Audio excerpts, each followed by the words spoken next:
Hello, everyone. Welcome back to another episode with the Crime and Coffee Couple. My name's Allison. And my name, as always, is Mike. Hello, Mike. Actually, it's just Mike. Not as always is Mike, but it's Mike. Just Mike. Yeah, we are a wife and husband. I'm the husband. She's the wife. I'm the wife, yeah. And we call ourselves Ma and Pa. I'm Pa. And I'm Mom. Yeah, we're just a little Ma and Pa podcast, and we're independent. We don't have a huge network. We're just trying to struggle through this life just like everybody else. And, hopefully bring you some entertainment and some horrible, horrible stories every single week. Every single Sunday, a free episode, and then Wednesday, bonus episodes. That's absolutely right. I have no idea about the story you're about to tell me besides the name because I wanted to write it down beforehand. And then I get into it and we ask some questions and we have a good time. So please join us. And you are right now. Grab your cup of coffee. Join us. We've got our podcast studio set up for Halloween if you're watching this on YouTube. This is our new co-host. We have a skeleton sitting behind us, and his name is Charles. Look, if I jiggle him a little bit, it looks like he's waving. He's like, hey. I just want to make sure it's not like a inappropriate gesture. So he's definitely waving, saying hello. That's what he's doing. So he's saying, hi, guys. Yeah, he's like, hey, I'm Charles. And earlier this month, speaking of things that you're naming, we were putting up our Halloween decorations, and we put up a big spider in a web. And if anybody could guess what the spider's name in the web is, then we will not give you any money whatsoever. It's a female. It's a female. Kind of sounds like Charles. Yes, it sure sounds like Charles. And it is Charlotte. Yeah, I was very imaginative. I'm very proud of you for coming up with that name. Well, in my defense, when I named the spider, it was later at night. The mosquitoes were absolutely devouring me. I was tired, and I was just like, oh, hello, Charlotte. So you were knackered. I was knackered. I was shattered. Shattered, as our UK folks would say. So I wasn't thinking on my, best 2 feet. And I wasn't in any sort of mood to be putting up Halloween decorations when we did that. No, and so I guess the point is, if you think of a better name for our spider, you can tell me. I like to just make fun of things and not have any solutions. And when I'm at work, I do the same thing to my bosses. Just like complain about everything. They love it. They absolutely love it. I'm being completely sarcastic. That's not a good way to go about it. And the one time it makes me think of, we got these photos for our bathroom just to decorate the wall because it was this big wide open space, and I got these pictures of this black cat that was like wide open spaces. Sorry, go ahead. Room to make a big mess. I didn't mean to. I mean, I did mean to cut you off. I had to get it out there. Sorry. So I got this silly artwork from Marshall's. It was inexpensive. I put it up and Mike's like, I don't like that. I like something different. I'm like, okay, once you find that something different, you can put it up on the wall and take that off. And in the meantime, that was about 5 years ago. Yeah, I looked for a good 30 to 40 seconds and I couldn't find anything I liked, so I decided that's fine. In other news, we live with 2 teenagers. One's a boy, one's a girl, and the boy oftentimes throws us for a loop. And he came home from school the other day and he says to me, Mom, in science class, I ate 25 raw kidney beans. This kid, mind you, he's not 13. He's 17. And he just turned 17. He's a junior in high school. Less than a month ago. And I was like, what? Why? He's like, well, we were doing it as some part of a project. I said, okay, but that doesn't answer my question. Why did you swallow 25 raw kidney beans? This is at the time I didn't realize, but raw uncooked kidney beans are apparently toxic to humans. Yeah, as little as 5. As little as 3 to 4, according to the internet. I was way off. So, well, the point is 25 divided by 3, it's more than 7 times higher than what can be considered toxic. So I was like, okay, well, what are the symptoms? And it's just gastrointestinal distress, like profuse nausea, vomiting, a lot of diarrhea, abdominal pain, just miserable. A little bit of the big D. But he had taken it hours before, and I guess symptoms usually start within 3 hours. Mike's on the phone with poison control because that was what was suggested online. I talked to ChatGPT, and they were like, well, just call the poison control. And they're better safe than sorry. Yeah. And you're like the whole time like, oh, you don't need to call poison control. Well, because it's said, it's basically you just have to get it out of your system. Yeah, but better, like, okay, what's the better situation? Never calling and then eventually something happening? No, of course not. I always err on the side of caution. I just knew that phone call was going to be useless, and lo and behold, it was. Well, and then I was a little rude to the person that was answering. So I sound like a complete jerk in this episode.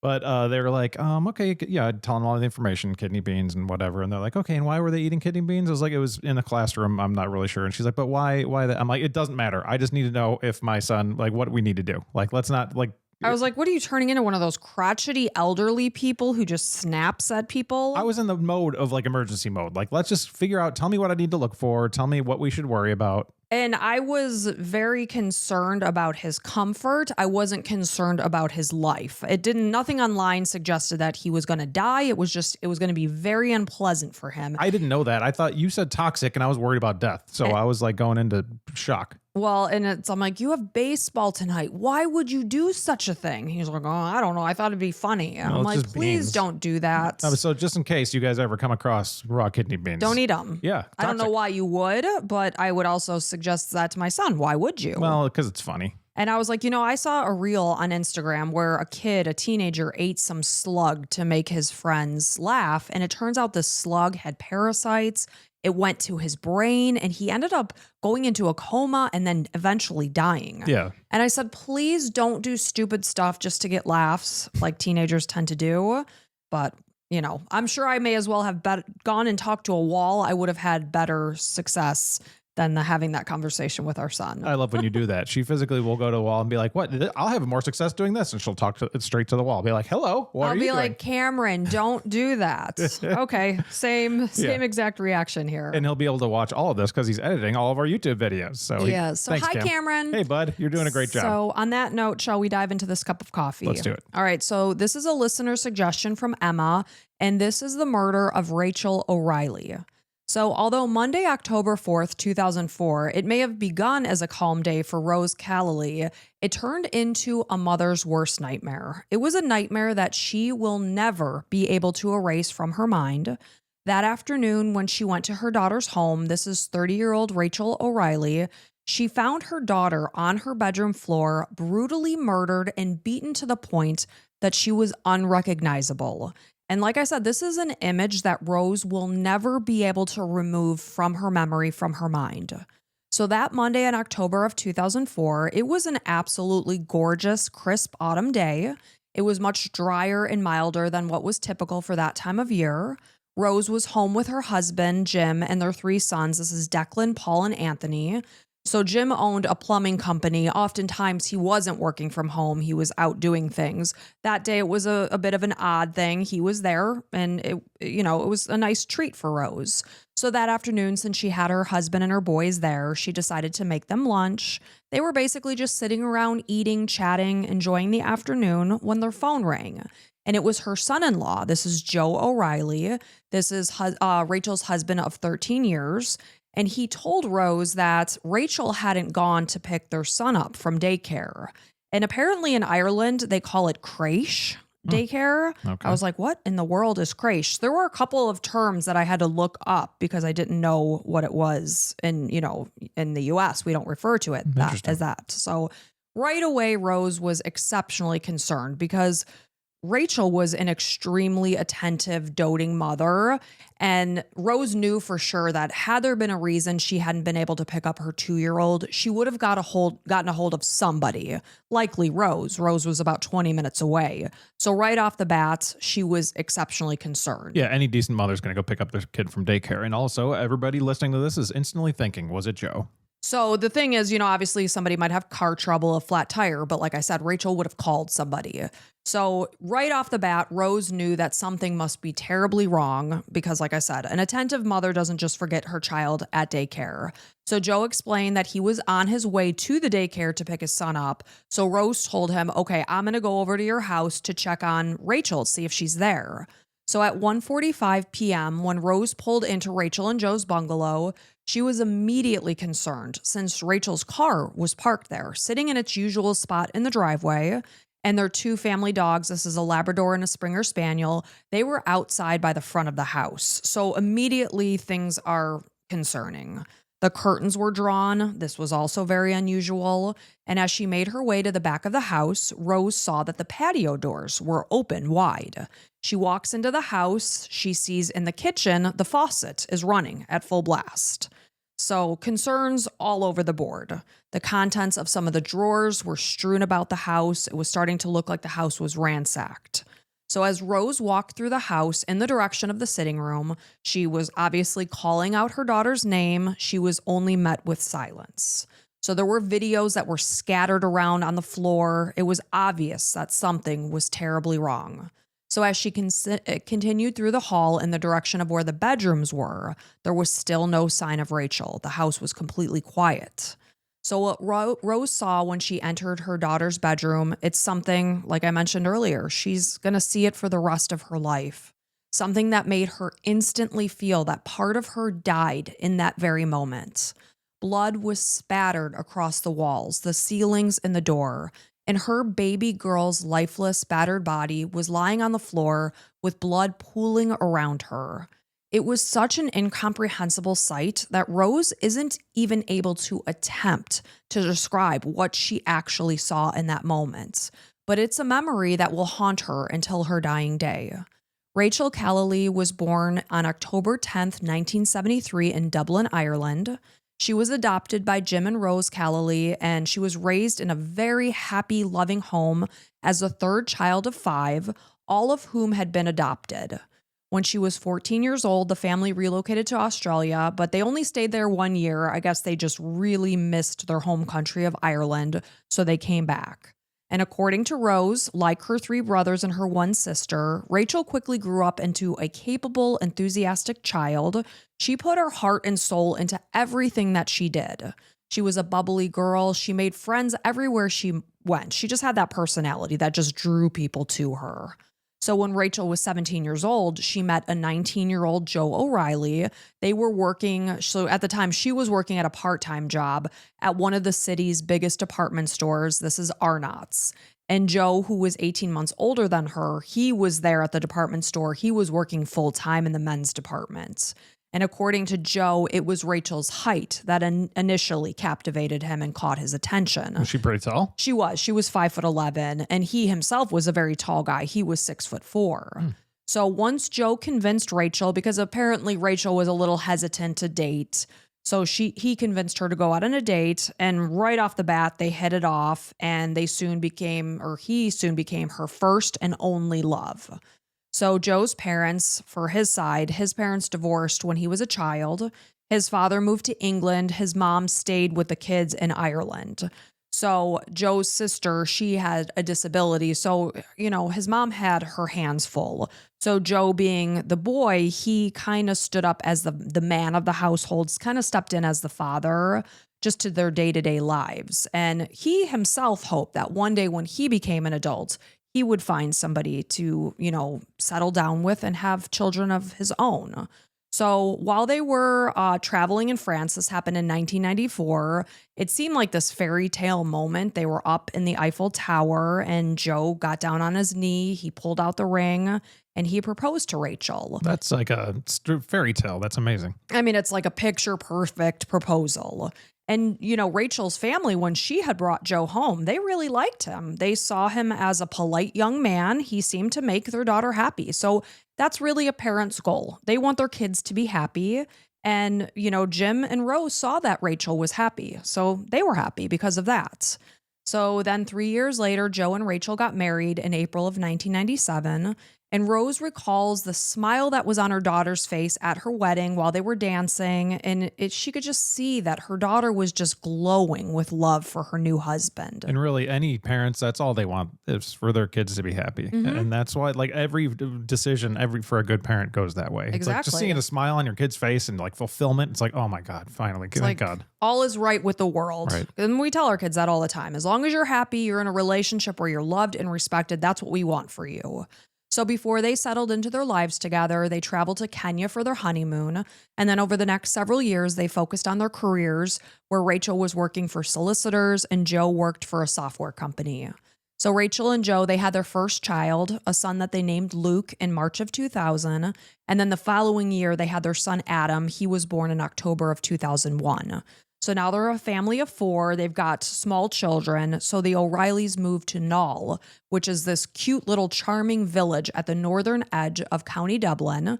It was just a very quiet, peaceful village that seemed truly ideal to raise children and a family.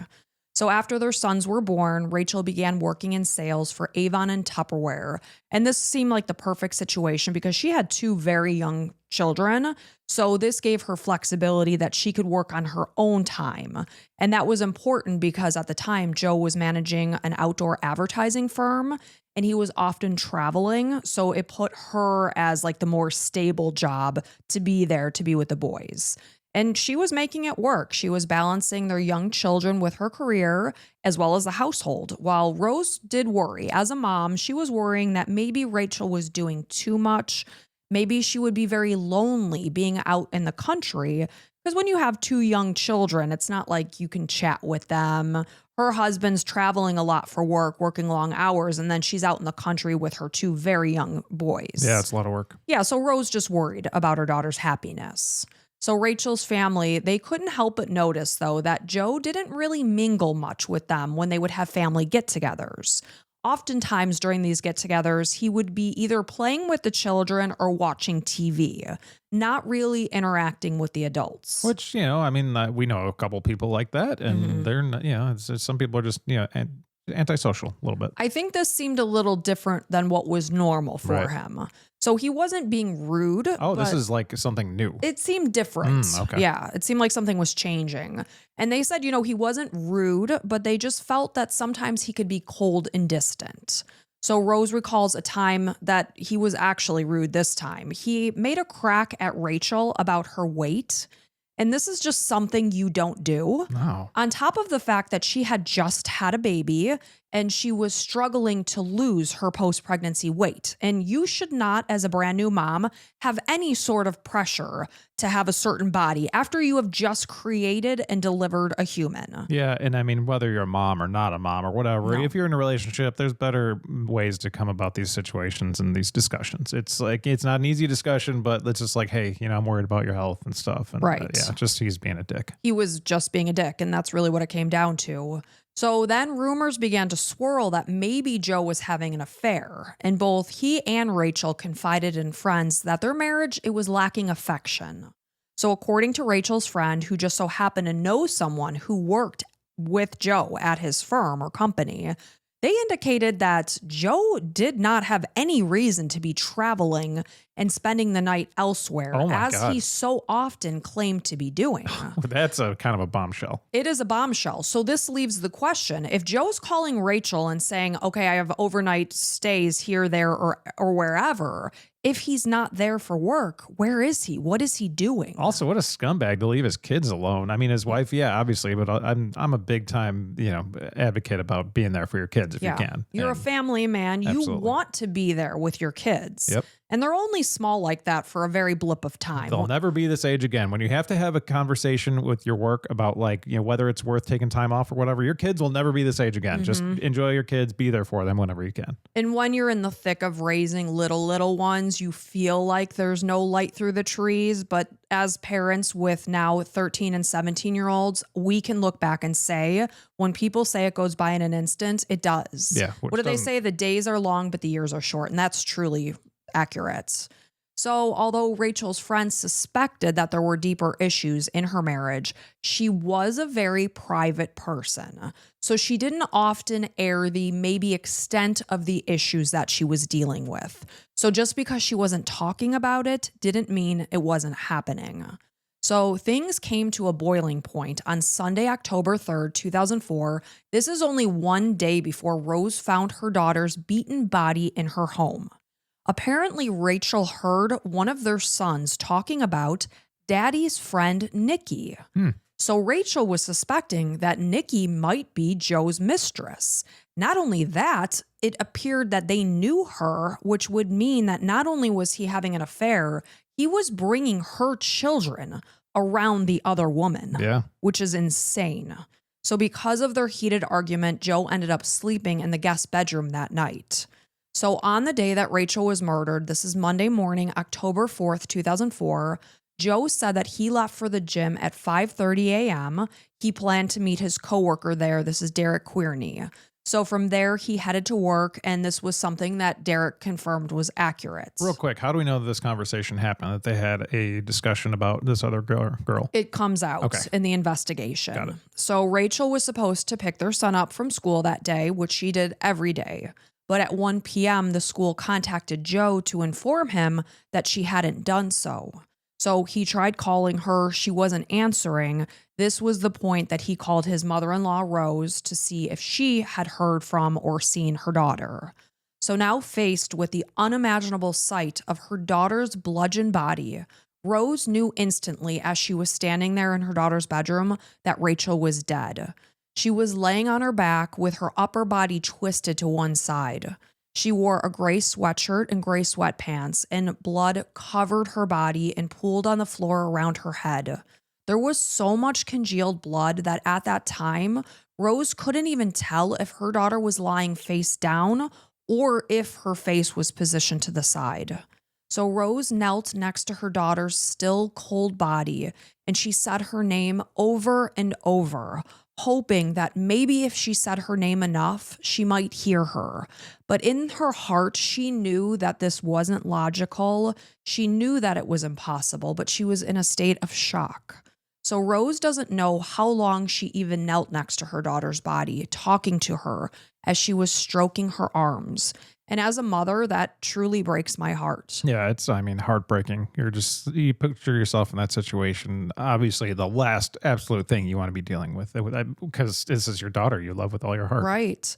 So she recalls feeling more alone and utterly desolate in those moments than she ever had in her entire life. So when Rose tried calling emergency services, she was so distraught and upset that she couldn't even work her phone.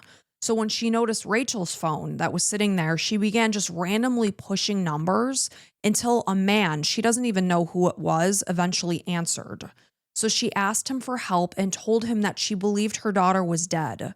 He asked her for details, so he was a nice person, and contacted emergency services.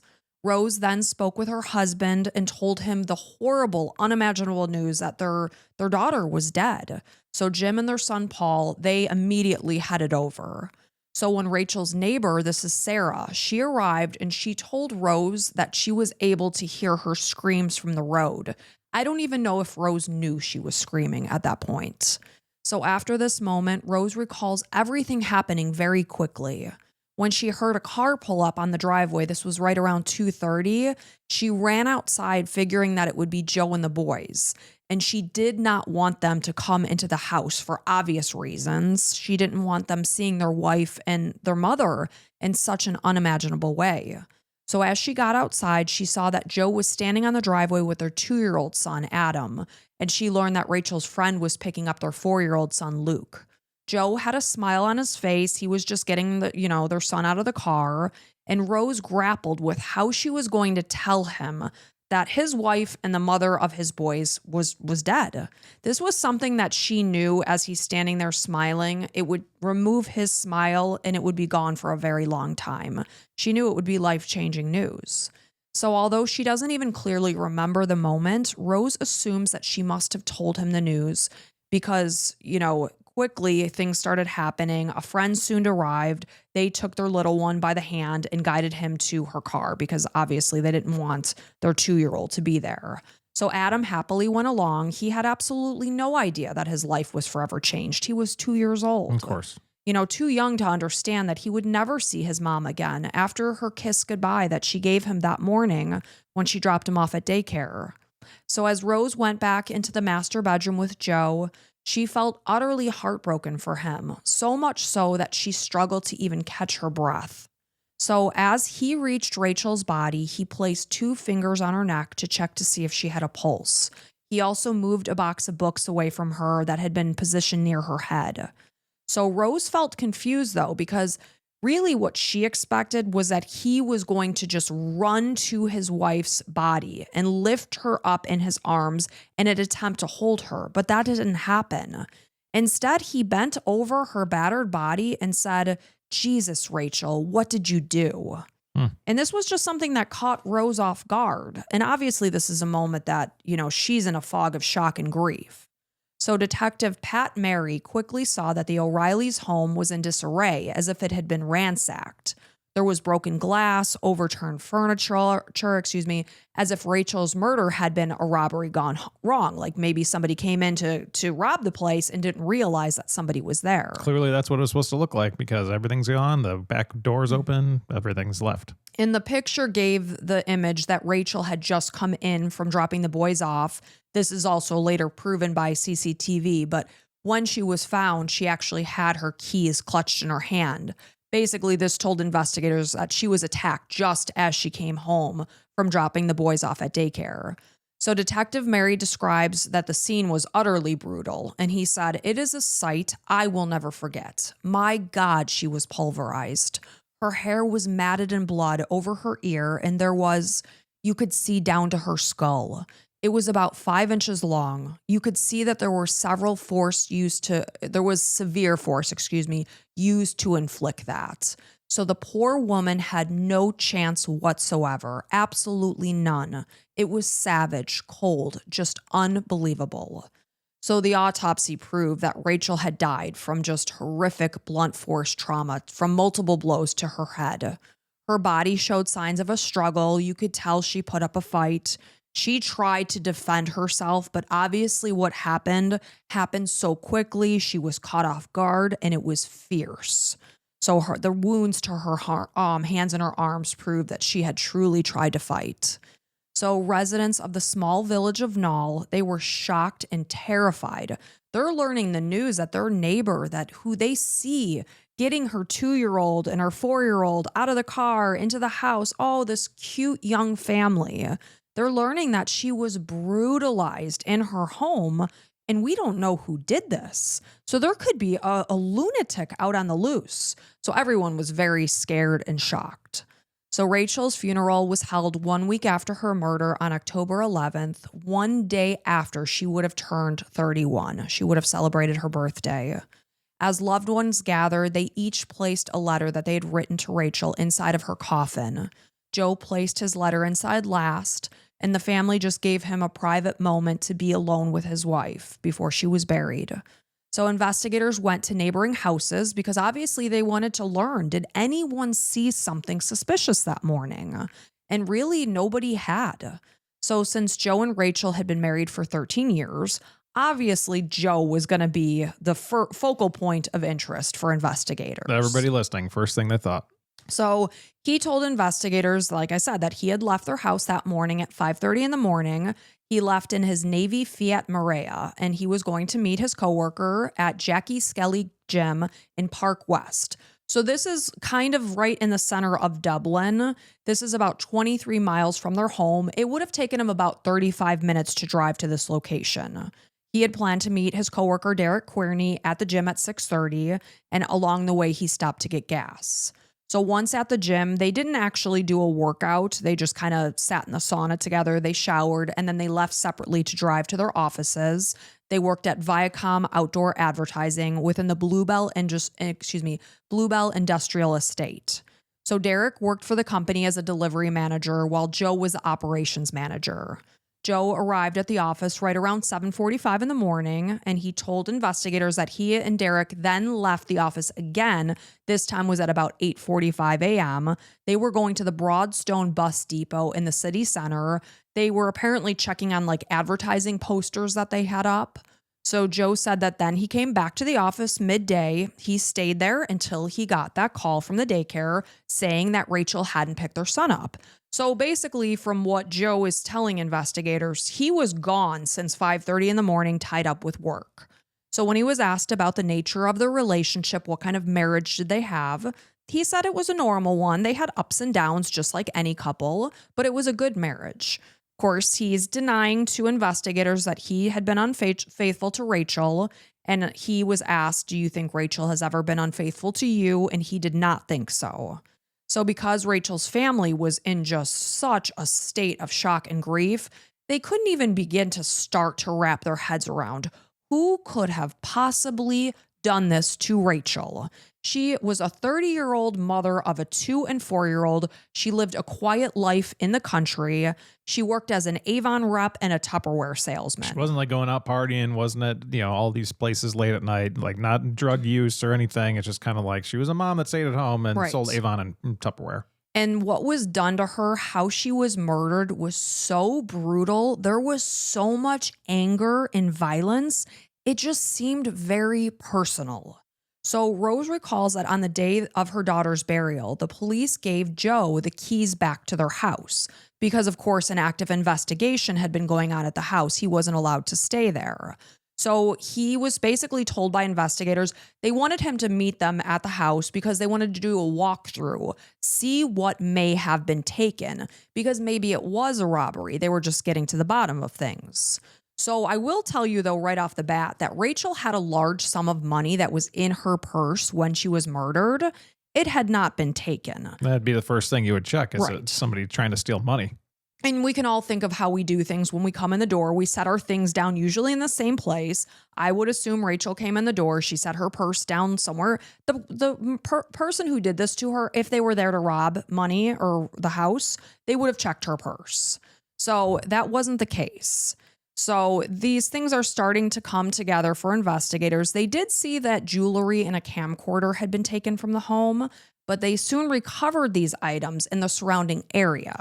So whoever took these items, they didn't sell them. They didn't do anything with them. Took them and then left them. Ditched them. That makes even less sense. Makes no sense whatsoever. So when Rose spoke with Joe the following day, he told her that he had felt a great sense of peace after he went back to their house.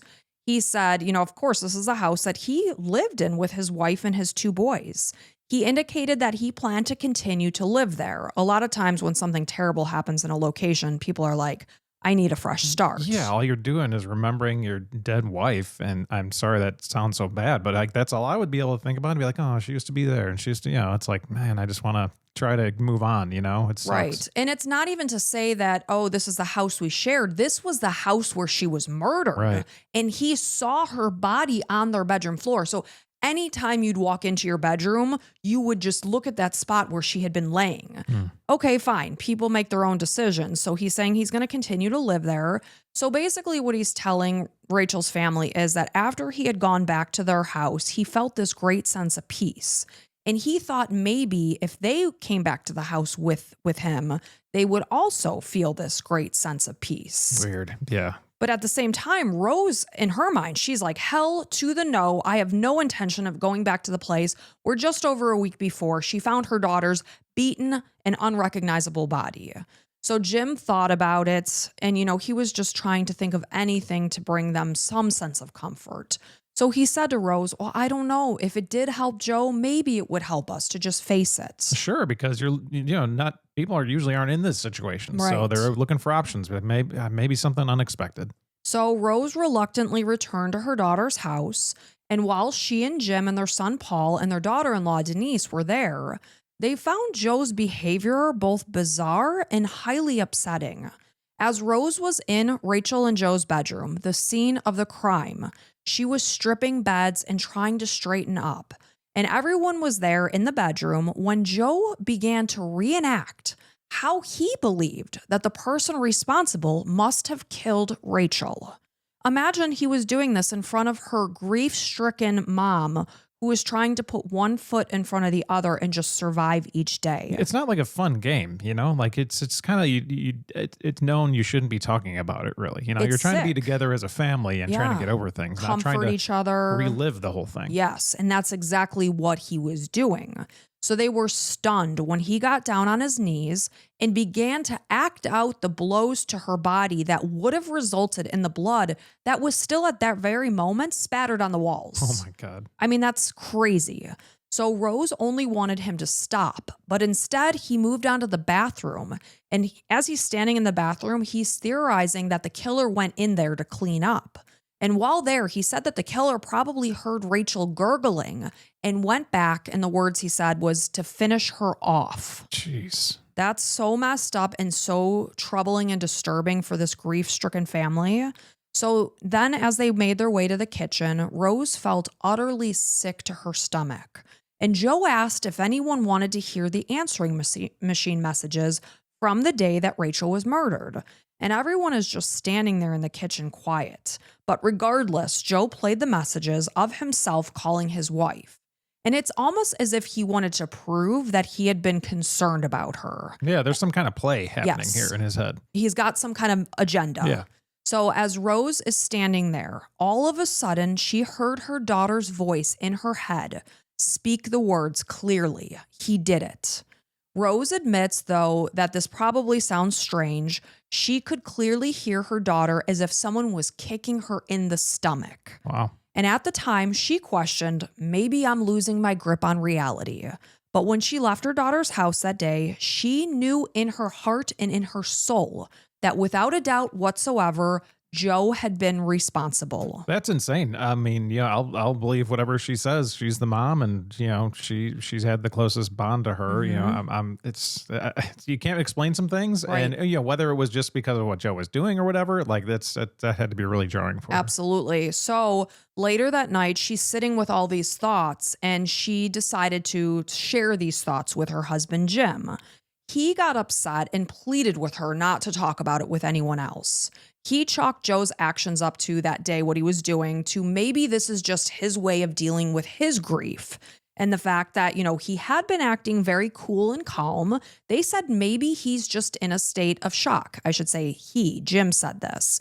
And we always say you never know how you're going to deal with grief when you're in it. So Jim felt that there was absolutely no way that Joe could have done that to their daughter. So according to Rose, it took quite some time for Jim to begin to wrap his head around the worst case scenario that their daughter's husband, the father of their grandchildren, could have been capable of murdering Rachel. Well, Jim sounds like a positive, upbeat guy who's just like, we're all going through stuff. We can't stop and think this. Like, don't say stuff like that. He's just trying to think the best. Nobody thinks that the love of their daughter's life would try to murder them. And Of course. The husband and the father of their grandchildren, like it's unimaginable. So he's trying to make it all right, but it's Of course. And I could see that happening in our relationship. Oftentimes Mike has to talk me off the ledge. Thank goodness that Mike is the calm one and I'm the cuckoo one. a little cuckoo. Yeah. But Mike brings me down to earth. And I think that's what Jim was trying to do with Rose. Right. And you have to remember that Rachel had been dating Joe since she was 17. Yeah, her first love. Her first love. And Joe was 19. So you think in your head, they kind of grew up together. Yeah. How could he possibly do this? How can anyone do this, let alone to the mother of their children and their first love? So, it sounds like Jim started to eventually, the pieces fell into place and he's like, oh my goodness, this could be. So there were also red flags. They notice, what Joe was saying to reporters when he was giving interviews. One reporter asked him about finding Rachel's body, and he described in detail where she had been struck. And since Joe spent very little time with Rachel's body, Rose found it strange that he seemed to know so much about her injuries. Not to mention the fact that it's inappropriate to talk about that with reporters. Right. You just don't go into that kind of sick detail. It's almost like if he was the one responsible, that it was almost like he wanted to relive it. Like in he's a proud way. and excited and wants to get credit for it. Weird. So despite the fact that Joe initially claimed to have a great marriage with Rachel, obviously investigators are going to get to the bottom of things. I always say that with these killers. Do they really think that the investigators are just going to be like, oh, your marriage was happy? Case closed. Let's move on. Hey, sometimes it happens. Sometimes they just say they chalk it up to a murder or a death or a suicide. And we've done cases like that where the cops are just like, yep, suicide, done. And Well, then obviously Rachel had suicide. been brutally murdered. Sure. We know somebody murdered her, but did Joe not think they weren't going to look into his text messages and his emails and dig deeper? Clearly not. He's stupid. So he did, by 7 p.m. on the night of Rachel's murder, he fully admitted to investigators that they had some difficulties in their relationship. He said that he had an affair in the past. He claimed that it was over. But as they dug deeper, and obviously if you have, if you're a good investigator, you're going to dig deeper. Or any sort of investigator. Thank you.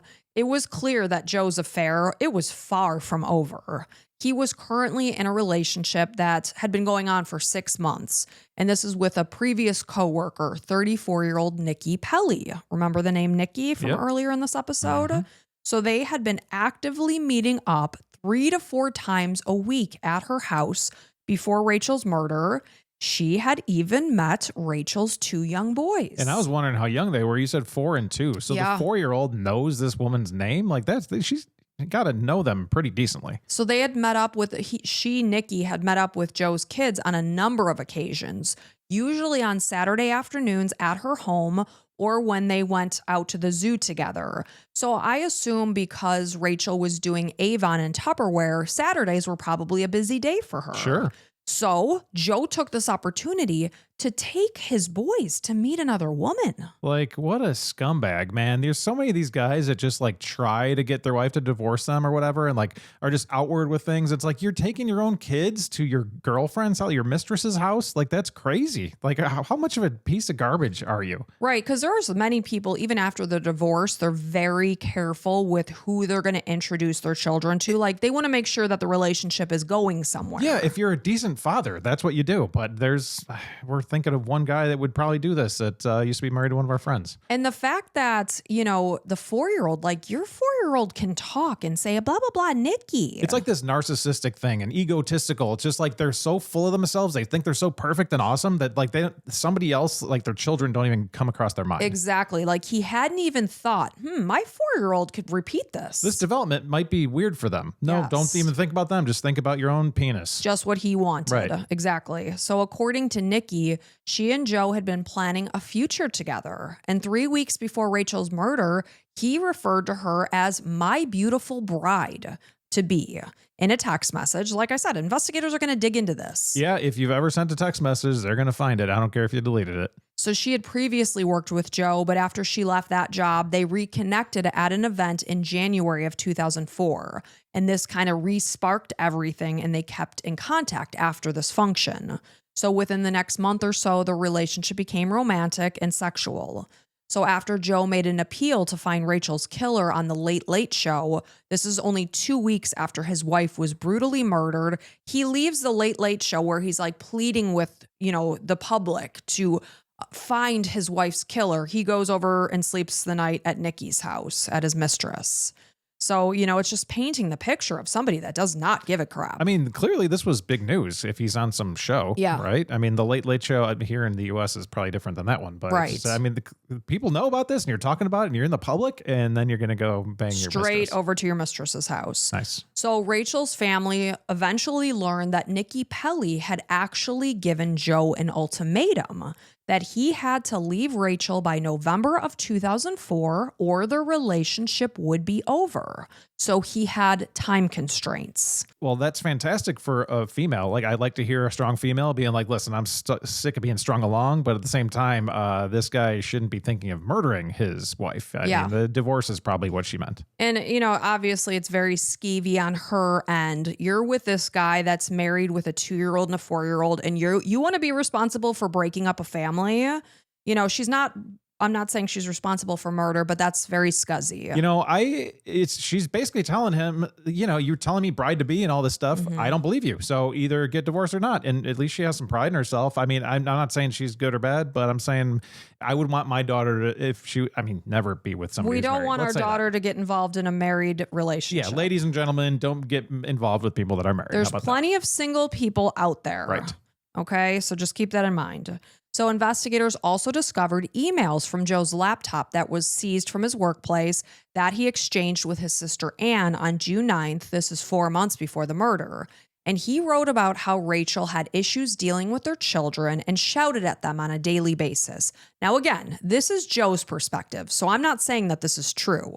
He referred to her as a lazy see you next Tuesday. Ooh, that's is how he talked about his wife. Nice. That's really nice. So when Anne asked if they were going out for a romantic meal together, he replied, "Where the hell did you hear I was going out for a night out with that see you next Tuesday? A meal? I'd rather choke." Jeez. He also wrote, "Me plus Rachel plus marriage equals over." So he indicated that Rachel repulsed him, and he fixated on the thought of her getting custody of their children if they did divorce. So he wouldn't have to care about his kids. No, he didn't want her to have custody. Okay. And he wrote that he did not want to be Mr. Weekend custody. He also wrote about an anonymous complaint to social services that Joe's own mother, Anne, had made. She called social services on Rachel to falsely accuse her of not looking after their children. I mean, that's like really dark Diabolical. to me. Yeah. Yeah. So although Joe was the sole suspect in his wife's murder, he was released without charge after he was questioned while police continued to build their case. They just didn't have enough evidence at that point in time.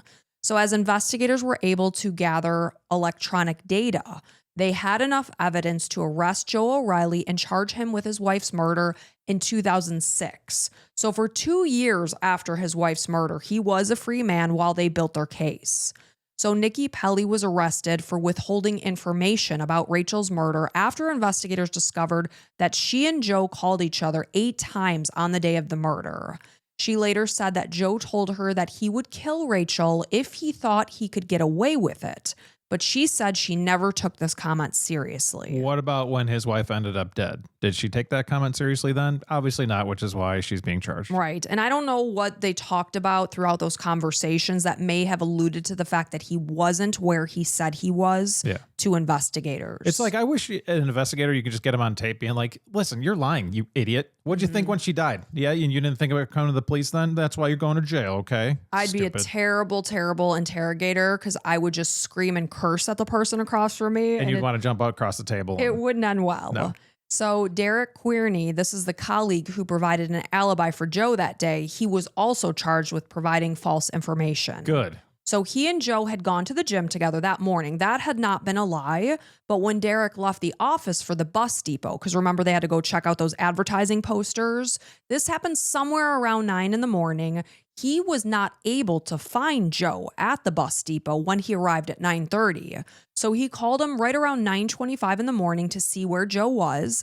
Joe told him that he was down at the back at the pits of the garage. So Joe's telling him, I'm here. But he doesn't see him. But he couldn't see him. Right. So obviously he could be lying. So then after Derek was arrested, he admitted that his timing could have been wrong as to when he did meet up with Joe at the bus depot that day. That's obviously what he should have told investigators in the first place. Yep. So Joe pleaded not guilty, and the trial began on June 25th, 2007. It lasted 3 weeks. So the prosecution alleged that Joe went to the gym and then to the office, as he originally told investigators. That had not been a lie. But rather than going to the bus depot, as he claimed, he left the office. Instead of going to the bus depot, he went back home and he waited for his wife to arrive because he knew her schedule and he knew when she'd be coming home. And when she unsuspectingly came into the bedroom of her own home, he bludgeoned her to death. So you could only imagine the shock and the horror that Rachel must have experienced walking into her bedroom thinking she's the only one home and her husband attacks her. And you see them, you're like, oh, cool, he's home and he's attacking me. All of a sudden, he's trying to murder me. This is crazy. Yep, and he hit her with a series of heavy blows that left her unconscious. And it's likely that she laid on their bedroom floor for hours, slowly dying. So the medical examiner, this is Dr. Marie Cassidy, testified that Rachel had been struck anywhere from 4 to 9 times in the head with a very heavy blunt object that caused 2 fractures in her skull.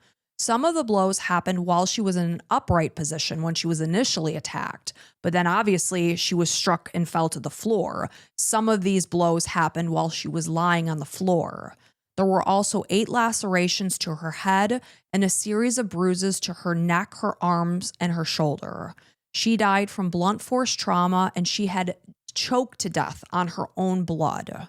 Defensive wounds prove that she desperately tried to protect herself, from this attack that, according to the prosecution, was done by her husband.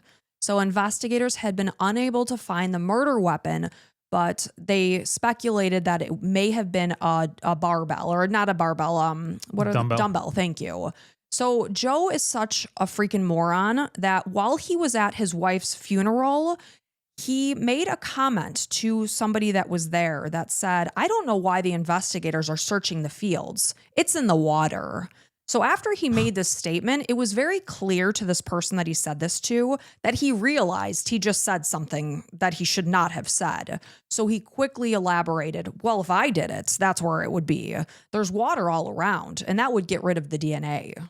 Like, I'm sure the person that was standing with him at this funeral is like, what the F? Yeah, I mean, I get where he's coming from. Because that's my first thought. If I'm going to get rid of something in the water, because so many stories, it's like they threw it in the water, they never found it again. Yeah. So I would agree with him, but it's like kind of like it's almost like Right, exactly. So after Joe murdered Rachel, he took a shower and put his bloodied clothing in the wash, as blood evidence was found on the washing machine. He ransacked the house to make it look like a burglary. Of course, this is the prosecution's painting this picture. Right. And then on his way to the bus depot, he disposed of the jewelry and the items that he had taken from the house to reinforce the idea that it was a burglary. However, since he forgot to take the large sum of money that was in his wife's purse, this made investigators from the get-go believe that this crime or the scene had been staged. So although Joe claimed to be at the bus depot in Broadstone at 9 a.m., Derek said that he couldn't be sure of seeing him there before 11 a.m. Joe made sure that he did bump into Derek at the bus station because he wanted to establish an alibi. So electronic evidence and CCTV footage painted a very clear picture of both Joe and Rachel's movements from that day. There were more than 90 transmissions made to and from Joe's phone that day. So it was these calls and messages that served as a tracking device because he's connecting to cell towers. So dumb. And it basically recorded all of his movements around Dublin and back to Null. Mm-hmm. So he left their home at 5:45 in the morning to meet Derek at the gym on the outskirts of Dublin. On his way, he stopped at a gas station to fill up his tank. While he was doing that, he received a call from Nikki. So they spoke at that point in time for 28 minutes. And this was one of 8 calls that they had between each other that day. So from the gym, he arrived at his office at 7:45 a.m. He sent an email to his colleague, Kieran Gallagher, letting him know, I might be out of phone coverage for this morning, but let's have lunch together at 2. So according to CCTV, Joe left his office at 8:07 a.m. He claimed to be going to the CIE depot in Broadstone, but he didn't. He went back to his house. Nikki Pelly called him at 8:12 in the morning, and his phone was just north of where he worked. So not only did CCTV show his car passing the quarry near his house at 9:25 in the morning, but then Derek called him at the same point in time because, of course, Derek's at the bus depot saying, hey, Joe, where are you? His phone was being routed through Murphy's quarry. So not only was his distinctive Fiat seen in CCTV footage, his cell phone was also pinging by the quarry. So there was no question that this was his car. So rather than being by the bus depot, he's near his house in Null. So Rachel left their house that morning shortly before 9 in the morning, and she headed off to drop their kids off at school. And then she dropped their younger son, Adam, off at daycare. And then at 9:41 in the morning, CCTV showed her car passing the same quarry near their home that Joe's car had passed only 16 minutes earlier. So he would have beaten her home by right around 15, 16 minutes. So Rachel got back to her house right around 9:45 in the morning. Of course, in her mind, she's coming home to a quiet house. Her boys are at school, her husband's at work. So based on evidence of the home inside the home, Joe was waiting for her in their bedroom. And as she walked in, she was still holding her car keys. He bludgeoned her to death, possibly with this dumbbell, maybe a wooden post. So about 14 minutes after Rachel came home, Joe's deed was done. He was now driving back in the direction of the office at 9:59 in the morning. Just like you wanted to plan it. Did he not think his cell phone could be tracked? Clearly not, man. He's one of these guys that just thinks he's untouchable and he's awesome, and he doesn't realize he's actually a huge coward and an idiot and an a-hole and so many more terrible things. I mean, not only is he a monster, but he's stupid. Right. Like, he was seen on CCTV and his cell phone was pinging. Yeah, I mean, this was 20 years ago. So, you know, this day and age, we all know we're being tracked 24 hours a day. But it's like, you knew a little bit back then, right? Like, you still knew things were pinging. You would think so. Again, thank God for stupid criminals. Right. And then at 9:52 in the morning, Joe's colleague, who he sent that email to, Kieran Gallagher, he had planned to meet Kieran for lunch at 2. Kieran texted him, letting him know that he couldn't do that appointment. They were canceling. But the point is, this was also routed through the quarry near their home. So this information proved that his alibi had been a lie. He had not spent the morning at his office or the bus depot as he had claimed. So, of course, now he's starting to do damage control, and he's texting his wife as if she's still alive. Sure. And as if he had not just killed her. And he sends her a message that says, "You and the boys sleep okay? Wish Jackie a happy birthday for me, please. XXX." So he indicated that when he sent this text, he was in Philsborough, Dublin, but cell towers indicated that he was near his home. This is 34 miles or 55 kilometers away. So this text was likely sent after Rachel was dead. And then after this text, he left her several voicemails throughout the day, sometime between 11:52 and 1:45 p.m. So at 1:15 p.m., when he got this phone call from Tots United, where Adam went to daycare, he was told that Rachel had not picked him up.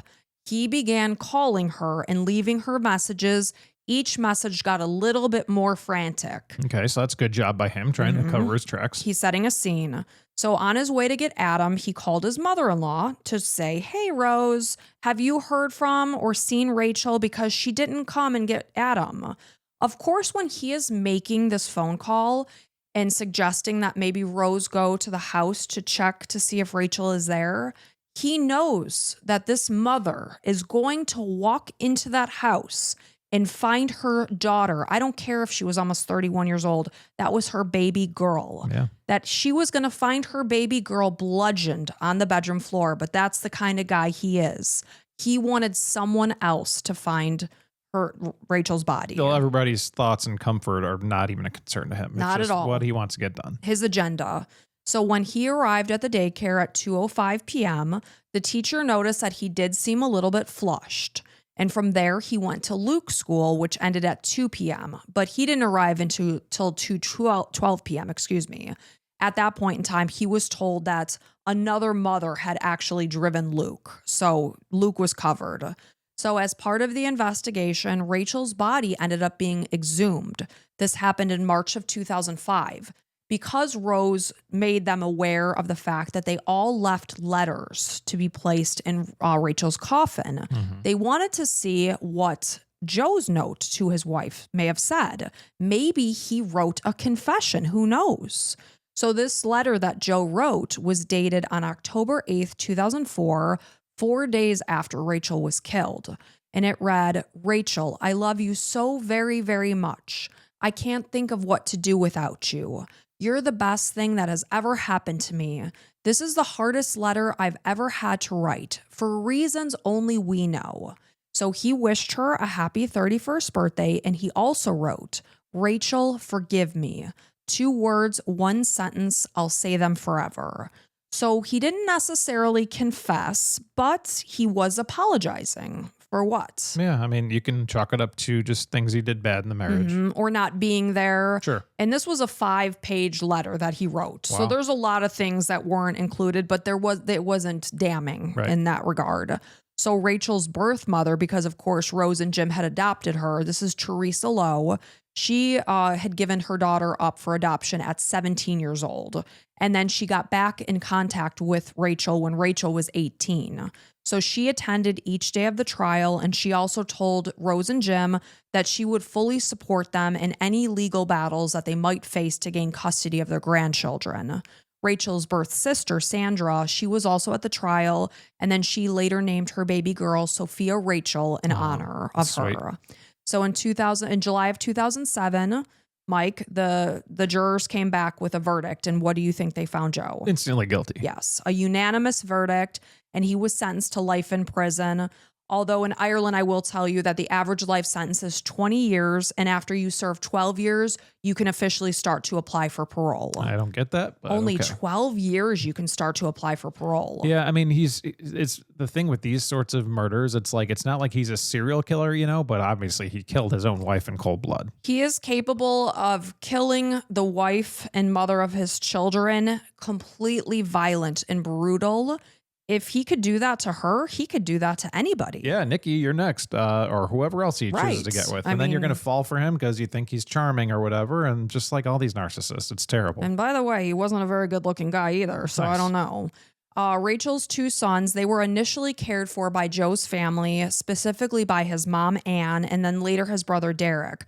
I will tell you, although Rachel's parents voiced their intent to seek custody, there's really no clear public record to confirm that there was a custody battle, while sources suggest that Joe's family retained primary care for at least some time. So Joe's father, this is Joe O'Reilly Sr., he spoke out about how he was still in shock. He could not understand what would have prompted his son to commit murder. He indicated that Joe was a normal kid. He was quiet. He liked football. He was never violent. He admits that he is unable to ever forgive his son for what he has done. Nice. Good dad. Right. So from early on, investigators believe that, like I had said, a dumbbell was used for the murder weapon because I will tell you, this guy's not that smart. Apparently, when the investigators were starting their whole thing, he told them, go check the workout room because maybe some of the weightlifting things are missing. Okay. It's like he basically pointed them in that direction. He's playing a game. He's like, yeah. That's so crazy. in 2013, a dumbbell was found in a stream that was not far from the O'Reilly's home. Okay. Water. Remember, he mentioned if he was responsible, he would have put it in the water. Did it match the dumbbell set? That's the thing. They couldn't definitively link it because maybe it was a very basic set that they had that was widely available and sold in that area of Ireland. I mean, they all have brands, but yeah, I get it. Yeah. You know, they couldn't Was it the same brand? 100% say. Well, how about this? Was it the same They brand? didn't say. Right. They didn't say. But odds are that was probably the murder weapon, Wow. the dumbbell, and he discarded it in that stream. So in 2009, Rose Callally wrote a book about her daughter's murder that was titled Remembering Rachel, a true story of betrayal and murder. So writing this book was a way for Rose to process information that she felt was truly too surreal to even deal with, which I can completely understand. So she found the whole writing process to be both painful as well as therapeutic. So writing also made Rose remember red flags in her daughter's marriage because she's thinking and thinking. And at the time, she didn't identify them as red flags. She dismissed these things when Rachel was alive, and that's completely understandable. So she recalls that Joe was withdrawing from their side of the family in the months leading up to her death, that she had seen her daughter in tears after what she assumed was an argument with Joe.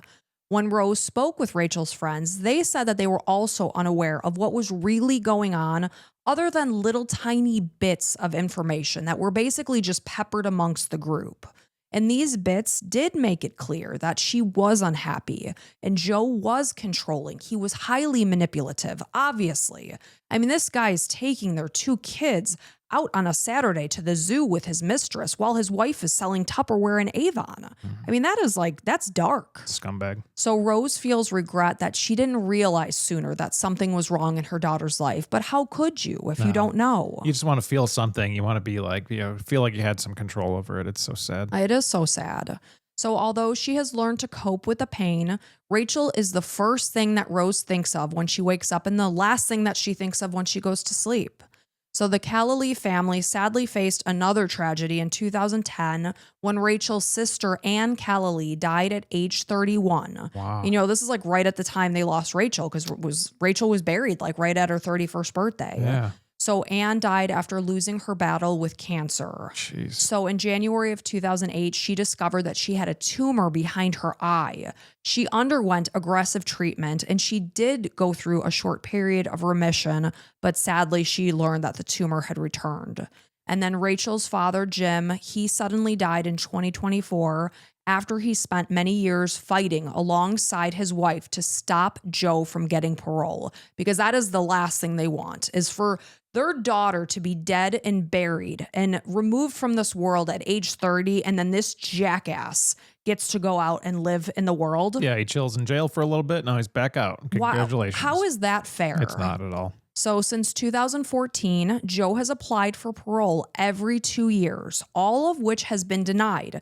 And this is because he refuses to take responsibility or show any remorse. He's still claiming that he is not guilty. He's a loser coward. And will he ever? But No. if he doesn't, he will not be removed. So he is currently detained in the Midlands prison after he was moved due to issues with other inmates. So little Joe was getting picked on. Keep on picking on him, guys.